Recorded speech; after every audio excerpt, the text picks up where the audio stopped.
Yang terhormat Wakil Ketua Pimpinan DPRD, tim TAPD, teman-teman yang terhormat, anggota Banggar, bapak-bapak, ibu-ibu semua yang hadir. Kami melihat ada sebuah proyeksi indikator makro di mana kami setelah mengikuti RPJMD yang telah dipaparkan oleh Bapak Litbang kemarin, itu ada beberapa prioritas. Pertama, untuk menanggulangi kemiskinan, kemudian yang kedua pengangguran, infrastruktur drainase, kemudian dan yang lain-lain, terutama penanganan masalah COVID. Nah, di sini kami melihat bahwa pemerintah kota itu dia mengharapkan dari angka 13,8 untuk pengangguran, itu targetnya 12,001. Artinya bahwa masih ada 11% lagi orang yang menganggur.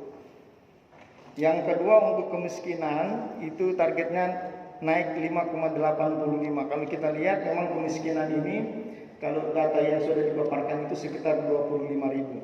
Kami tidak tahu mana orang-orang mana yang tetap dimiskinkan atau orang-orang mana yang tetap dimengurkan, karena memang kondisi seperti ini. Nah, yang berikut kami ingin menyampaikan bahwa prioritas itu di masalah kesehatan, karena yang kita hadapi adalah masalah kesehatan COVID-19, di mana di kegiatan itu ada salah satu yang mencantumkan pengadaan vaksin, tetapi belum mencantumkan secara spesifik apakah itu vaksin untuk vaksin COVID atau vaksin untuk vaksin dasar. Itu yang belum jelas di buku.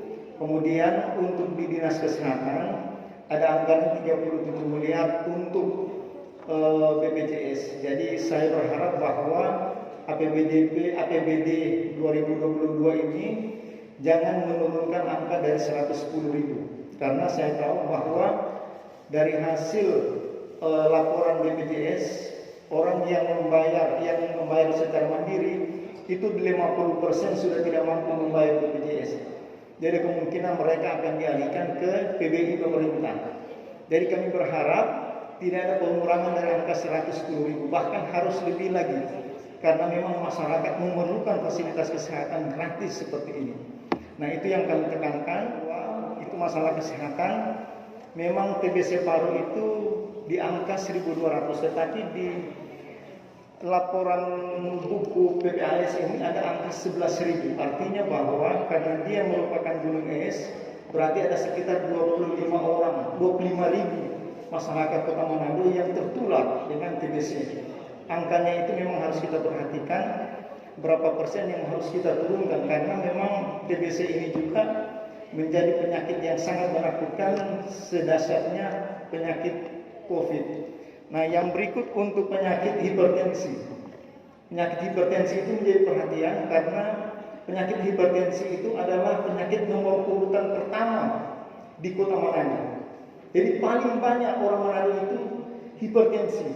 Jadi bagaimana peran pemerintah untuk menurunkan angka hipertensi ini? Jadi ada hipertensi, TBC paru dengan diabetes mellitus. Jadi itu bagaimana pemerintah menurunkan angka ini. Nah, di samping angka-angka ini, masyarakat juga bertanya-tanya tentang anggaran kerohaniaan. Anggaran kerohaniaan tentunya menjadi perhatian.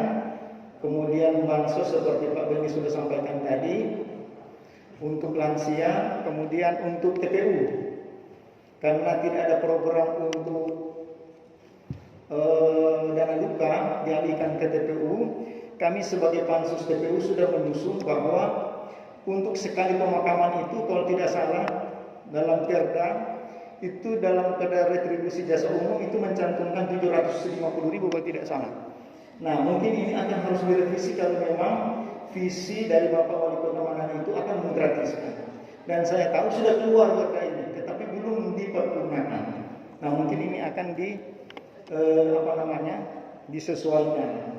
Nah, yang berikut ada titipan Pak dari Kecamatan Singkil. itu kalau masih bisa, itu anggaran yang telah ditetapkan kemarin untuk pendirian SMP negeri yang ada di Singkil, itu kalau boleh diadakan kembali karena itu menjadi hal yang sangat urgent di Kecamatan Tuminting.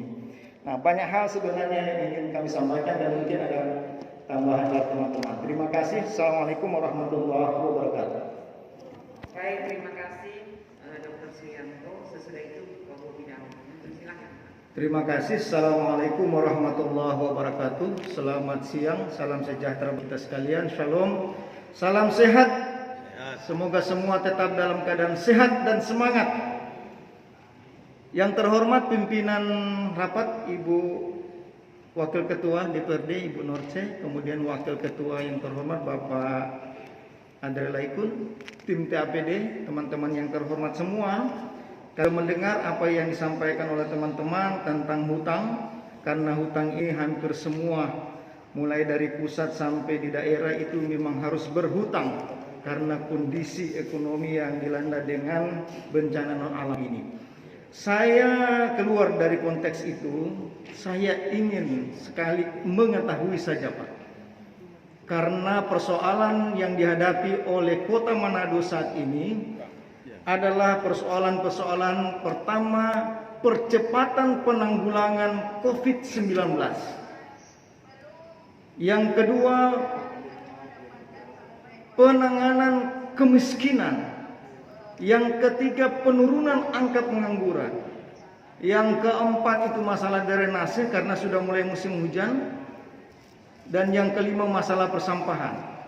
Tetapi bagi kami yang memang benar yang disampaikan oleh Pak Royke, kita harus memprioritaskan anggaran efektif dan efisien. Nah, saya ingin memaparkan bahwa yang harus diprioritaskan adalah urusan pemerintah wajib dalam hal pelayanan dasar. Karena pelayanan dasar ini adalah pelayanan dasar yang menjadi kebutuhan manusia. Nah, makanya mandatory budgeting, mandatory spending ini harus benar-benar dilaksanakan oleh pemerintah. Nah, maaf Bu Ketua, kami akan melakukan interaktif sebenarnya. Bisa ya? Oke, terima kasih. Pak Barcet, Ketua Tim, anggaran ini masih bisa berubah ya? Untuk kegiatan tidak bisa lagi. Tidak bisa lagi untuk kegiatan. Yang bisa adalah Ya tadi, jumlah anggaran itu bisa digeser-geser sesuai dengan prioritas. Oke. Tapi tidak bisa kegiatan lagi. Oke, berarti ini anggaran sudah tidak bisa dirubah. Yang kedua, Pak Kaban optimis ya untuk PAD sisa tahun ini, 3 bulan ini, September, Oktober, November, Desember. Optimis. Oke. Sangat optimis. Oke. Saya sebenarnya mau menghadirkan dari Kadis Kesehatan karena ini urusan wajib. Ini adalah urusan wajib pelayanan dasar.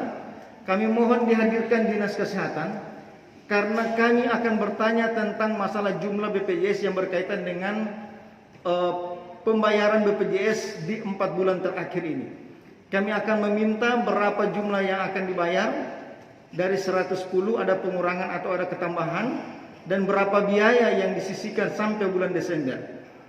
Yang kedua, kami akan hadirkan juga untuk Dinas Sosial, PUPR, Perkim, itu mohon dihadirkan karena kami akan tanyakan, ini kan bagi-bagi anggaran, bagi-bagi kue ini, tetapi harus kita dahulukan adalah penanganan kemiskinan. Artinya anggaran untuk orang miskin yang ada 21.000 di Kota Manado. Dan yang baru ditanggulangi 1%, 270 orang.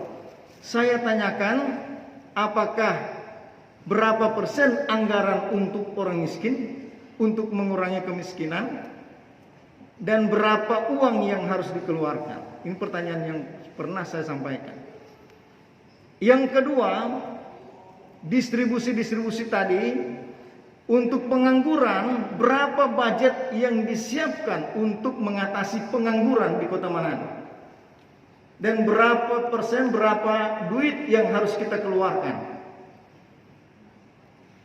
Dan yang ketiga, dalam penanggulangan bantuan sosial, itu berapa angka lagi yang harus kita berikan bantuan sosial kepada siapa, dan menurunkan angka berapa untuk bantuan sosial.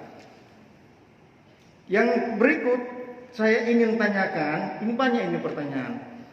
Apakah ketua lingkungan yang sudah diangkat sekarang, pembayaran gajinya, skema gajinya berapa? Ya, karena sudah masuk program.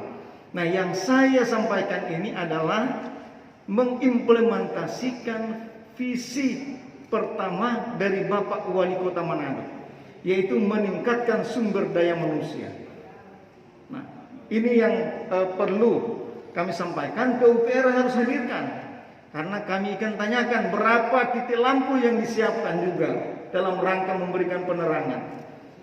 Untuk bagian Peperkim, PUPR berapa drainase, berapa panjang drainase yang harus dikerjakan pada sisa tahun ini. Nah, ini yang harus dijawab. Saya minta penjelasan. Kalau sudah siap, saya ingin mendengar, karena ini urusan, sekali lagi, urusan pemerintahan wajib pelayanan dasar. Jadi ini harus kita fokuskan dulu. Pengentasan kemiskinan, orang miskin semakin banyak, pengangguran semakin banyak, COVID masih ada, penanggulangan COVID-nya seperti apa, biaya berapa. Nah, ini Bu Ketua, yang kami ingin mendapatkan informasi sedetail mungkin, sehingga ketika kami menyampaikan kepada masyarakat ada dasar, alasan. Nah, alasan dasar supaya masyarakat bisa tahu, karena APBDP ini secara transparan harus disampaikan kepada masyarakat. Oke, terima kasih Bu Ketua. Semoga tetap sehat. Assalamualaikum warahmatullahi wabarakatuh. Baik.